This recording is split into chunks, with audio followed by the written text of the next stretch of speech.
ગારિયાધાર શહેરમાં આવેલા કુમાર છાત્રાલયના લોકાર્પણ માટે જનતાએ બાયો ચડાવી છે। તાત્કાલિક છાત્રાલયનું લોકાર્પણ કરવામાં આવે તેવી માંગ ઉઠી છે। ગારિયાધાર તાલુકા અને આજુબાજુના વિસ્તારોમાંથી મોટી સંખ્યામાં ગરીબ અને મધ્યમ વર્ગના વિદ્યાર્થીઓ અભ્યાસ કરવા શહેરમાં જાય છે, પરંતુ છાત્રાલય બંધ હોવાથી તેમને રોજ ગામથી શહેર સુધી આવન જાવન કરવી પડે છે।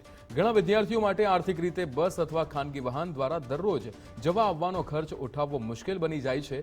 કેટલાક વિદ્યાર્થીઓ ભાડે રૂમ લઈને રહે છે, પરંતુ તે ખર્ચાળ હોવાથી ગરીબ પરિવારો માટે મોટી સમસ્યા ઊભી થાય છે। પરિણામે કેટલાક વિદ્યાર્થીઓ અભ્યાસ અધવચ્ચે છોડવા મજબૂર થાય છે। ઘણા સમયથી બંધ હાલતમાં છે। અમને પણ કહે છે શિક્ષક આપણા વિદ્યાર્થીઓ આવે છે અમારી પાસે, કયા નેતા આવીને એનું ઉદ્ઘાટન કરશે એ કાંઈ ખબર પડતી નથી, રિબિન કાપશે એ। અને ઘણા સમયથી આમને બિલ્ડિંગ પૂરું થઈ જાય, 6 વર્ષથી આમને પડેલું છે લગભગ। વિદ્યાર્થીની હાલત ઘણી છે અને ઘણા પ્રશ્નો કરે છે અને રજૂઆત બી ઘણી વાર કરેલી છે અમારે સ્થાનિક લેવલેથી। કોઈ જવાબ દેતું નથી, અહીંયા કોઈ એવું નેતો નથી કાંઈ કે કાંઈ એનો કોઈ જવાબ દે એવા કોઈ।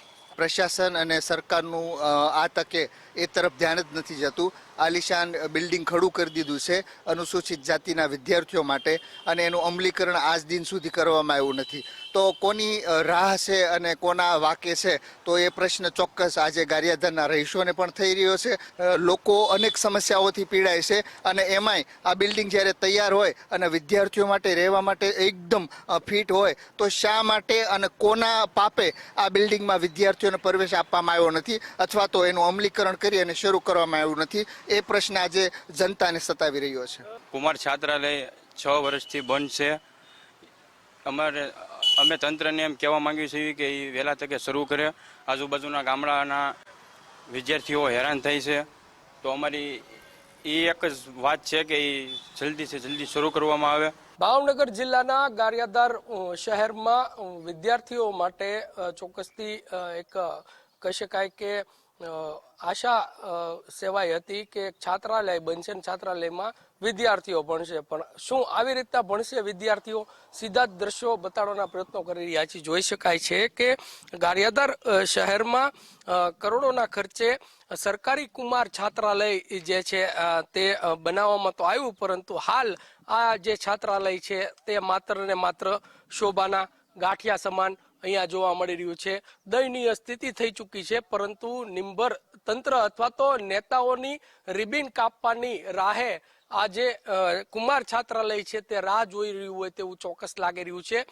સીધા દ્રશ્યો બતાડી રહ્યા છીએ। જોઈ શકાય છે કે જે પ્રમાણે છેલ્લા 6 વર્ષથી આ જે બિલ્ડિંગ છે તે બિલ્ડિંગ આવી રીતના બનાવી તો દેવામાં આવ્યું, પરંતુ હવે આ બિલ્ડિંગની હાલત છે તે દયનીય બની ચૂકી છે, કેમ કે બિનઉપયોગી આ બિલ્ડિંગ હોવાના કારણે ચોક્કસથી અહીંયા આ જે આસપાસનું જે પરિસર છે તે પરિસરની પણ હાલત દયનીય અને ખસ્તા બની ચૂકી છે। અંદર ની વાત કરીએ તો બિલ્ડિંગની અંદર પણ કહી શકાય કે જર્જરિત જે છે તે થવા લાગ્યું છે, પરંતુ નિંબર તંત્ર ક્યારે જાગશે તે એક મોટો પ્રશ્ન છે। અનેક વખત સ્થાનિકો દ્વારા રજૂઆત કરવા છતાં પણ આ બિલ્ડિંગ જે છે તે શરૂ કરવામાં નહીં આવતા ચોક્કસથી અહીંના સ્થાનિકોમાં રોષ જે છે તે વ્યાપી ચૂક્યો છે। કેમેરા પર્સન વિજય જાદવની સાથે કુણાલ બારડ, ગુજરાત ફર્સ્ટ, ભાવનગર।